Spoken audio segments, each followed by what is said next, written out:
Sometimes people found her floating upon the waves. Her samadhi is a fantastic place. And there is one particular devotee, his face has become exactly like hers.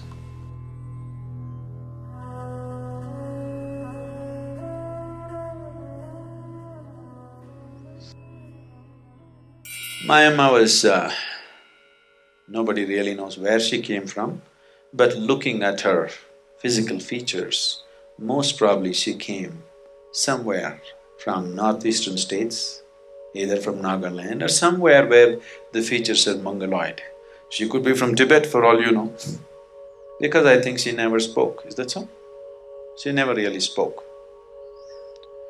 So she was in the town of Kanyakumari, which is the very tip of southern India, the Indian peninsula.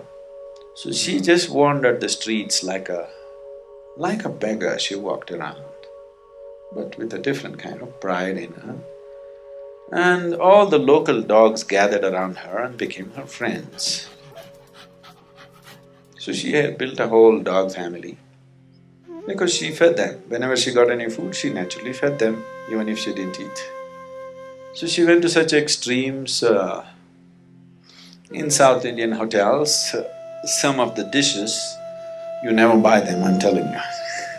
Some of the dishes are displayed in a glass case in front of a restaurant, like idli, not idli usually, vada, some sweet and laddus. These are usually done on a holy day like a full moon day. They are today special. So she would go to that extent that she would grab this food and throw it to the dogs. So there have been incidents where a few times she's been beaten up and abused and everything. So she was getting the social harsh treatment because she's seen just as an irresponsible thief, not as a saintly person, because nobody could see anything saintly about her. Because a saint means he must be dressed in such a way, there must be 3 lines on his forehead and he must say the right things and and he must be lifeless. But she is punky. But sometimes people found her floating upon the waves. She was just floating upon the waves. That amazed people and they started looking at her with little more respect. Later on, some person who was involved in her old age, he brought her to a place called Salem and she lived there and she died there. She left her body there. Her samadhi is a fantastic place. Fantastic means not in any way, it's just one cement thing, very barely built, a small house, but it's really strong, strong it is. So I happen to be in a small hill station which is close to this place. And that day happened to be a Paurnami, that is a full moon day. So somebody was talking about this Mayamma, her samadhi, and many things I had heard about her from many people. So we thought we'll drive down from the hill and just go there because it's Paurnami evening, let's see. And somebody came and said there's something special happening there on Paurnami evening.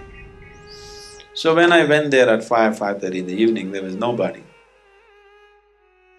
So we went in and sat in a small room, just 10 by 10 kind of room with a large picture of hers. She looks totally weather-beaten, like most of the Tibetan women, just about the same kind of face. But it's explosive, that place. And there is one particular devotee. This is a man about 50 years of age at that time. His face has become exactly like hers. This man is a Tamil man. He can't have Tibetan or Nepali or Nagaland features. He's a Tamil man. His face is almost like hers. Just the same his face has become. This is what devotion can do. Devotion is always the quickest way because when you create unwavering emotion towards something, everything in you just gets focused. Not just your emotion, your mind, it takes it off completely. Your physical body also gets oriented towards that, your energies also get oriented towards that. And this man reshaped his face just like hers. His love for her is such. And I thought, this is an incredible man. Devotion just means this, it's become a one-pointed consciousness. It is not wavering here and there, it's just one way. Once everything that is there in this being is put in one direction, things will happen in ways that you have not believed possible.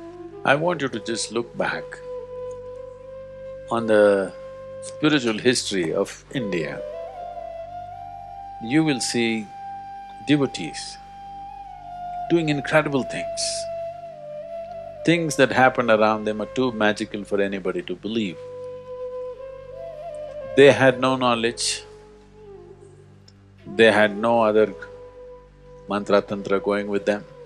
The only thing was single-pointed devotion, that's all. Things that happened within them and around them are too magical for anybody to believe. Incredible things happened around them. And millions of people were moved simply by their presence. All they had is single-pointed devotion, that's all.